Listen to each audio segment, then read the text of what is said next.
Welcome back to VetCare. Today, we're going to understand the pathway of events that lead to the formation of the male and female reproductive systems. Every embryo begins with the potential to develop into either a male or a female. The key factor that decides this is the presence or absence of the Y chromosome. Females have two X chromosomes, while males have one X and one Y. It's actually the sperm that determines the sex of the embryo, since sperm can carry either an X or a Y chromosome.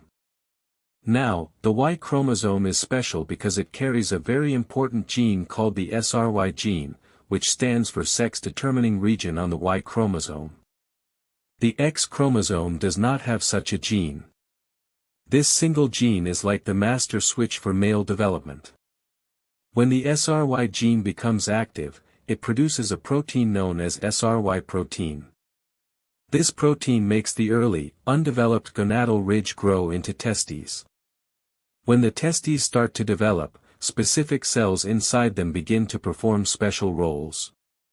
The Sertoli cells of the testes secrete anti-Müllerian hormone, which is responsible for causing the degeneration of the paramesonephric ducts, the structures that would otherwise develop into the female reproductive tract. At the same time, the desert hedgehog gene plays a vital role by causing the differentiation of fetal Leydig cells, which then produce testosterone, in its more potent form, dihydrotestosterone. Under the influence of testosterone, the mesonephric ducts develop into the epididymis and ductus deferens, while dihydrotestosterone stimulates the development of the penis, scrotum, and accessory sex glands. On the other hand, in embryos with an XX chromosomal pair, there is no Y chromosome, and therefore no SRY gene and no SRY protein. In the absence of SRY, the primitive gonad develops into ovaries instead of testes. Because there is no anti-Müllerian hormone and no testosterone being produced, the paramesonephric ducts are not degenerated.